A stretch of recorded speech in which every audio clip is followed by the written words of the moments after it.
खाड़ी में परमाणु युद्ध का सायरन बज रहा है तो भारत में भी परमाणु बम का शोर चुनावी रैलियों में खूब गूंज रहा है। इसकी वजह बना है एक पार्टी का चुनावी घोषणा पत्र, जिसे लेकर प्रधानमंत्री नरेंद्र मोदी ने पूरे विपक्ष को घेर लिया है। स्पेशल रिपोर्ट में देखिए लेफ्ट का नो एटम एजेंडा कैसे डिकोड हो गया।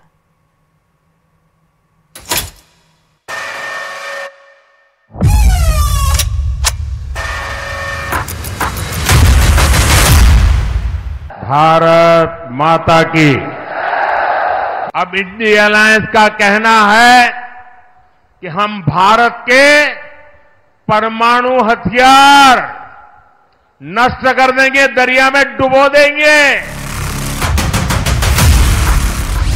24 के रण में परमाणु बम आया।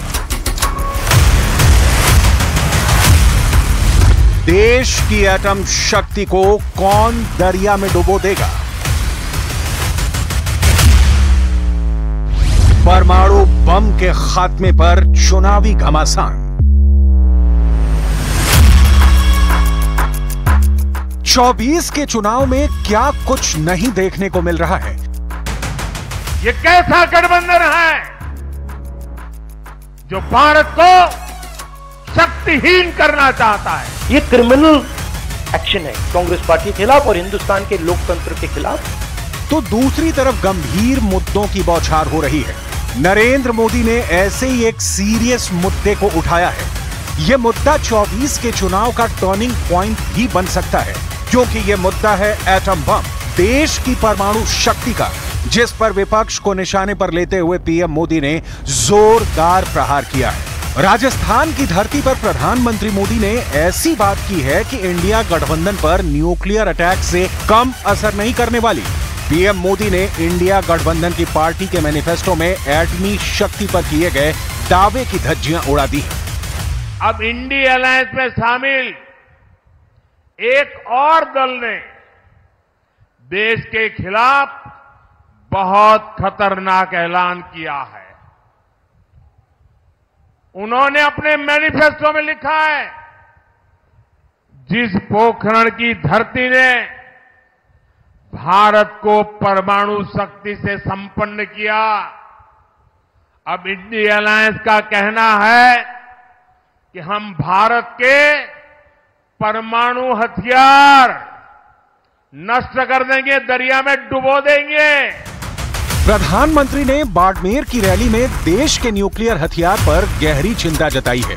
साथ ही इंडिया गठबंधन पर निशाना साधते हुए ये सवाल भी दाग दिए हैं कि विपक्ष किन शक्तियों के इशारे पर काम कर रहा है। असल में इंडिया गठबंधन में शामिल कम्युनिस्ट पार्टी ऑफ इंडिया यानी CPIM के चुनावी घोषणा पत्र में देश के परमाणु हथियारों के खात्मे का दावा किया गया है। ये वही घोषणा पत्र है जिसके दम पर CPM 24 का चुनावी घमासान फतह करने का दम भर रही है। पीएम मोदी ने CPM के घोषणा पत्र में किए गए एटमी शिगोफे को उजागर किया है। हालांकि CPM के घोषणा पत्र में और कई चौंकाने वाले दावे किए गए हैं, इन्हें भी देखिए।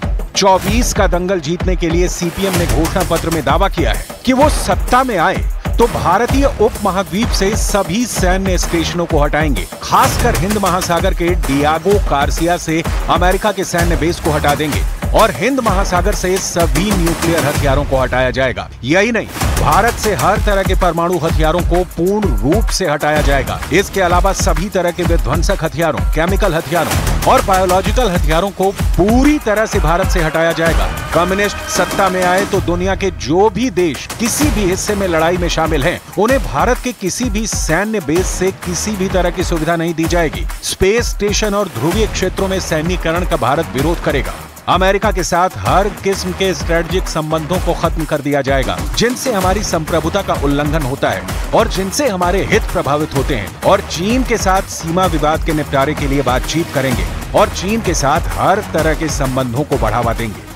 70 साल से जो चीन बातचीत से नहीं सुधरा, उसे CPM ने सुधारने का दावा घोषणा पत्र में कर डाला है। जाहिर है, ऐसे ख्याली दावों से मुनाफे की बजाय घाटे की उम्मीद ज्यादा है। भारत जैसा देश जिसके दोनों तरफ पड़ोसियों के पास परमाणु हथियार हो, क्या उस देश में परमाणु हथियार समाप्त करना, इसकी सोच ये समाप्त करना चाहता है इंडिया अलायंस। ये कैसा गठबंधन है जो भारत को शक्तिहीन करना चाहता है?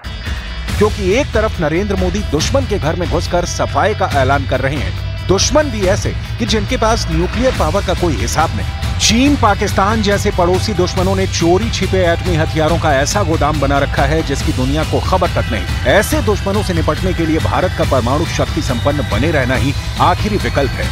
वैसे भी भारत की परमाणु शक्ति शांति का विकल्प है, ना कि संहार का। दुनिया जानती है कि भारत परमाणु हथियारों के पहले इस्तेमाल ना करने की नीति पर कायम है। एटमी हथियारों के खात्मे की सख्त जरूरत उन मुल्कों में है जहां लोकशाही तानाशाहों के आगे दम तोड़ चुकी है।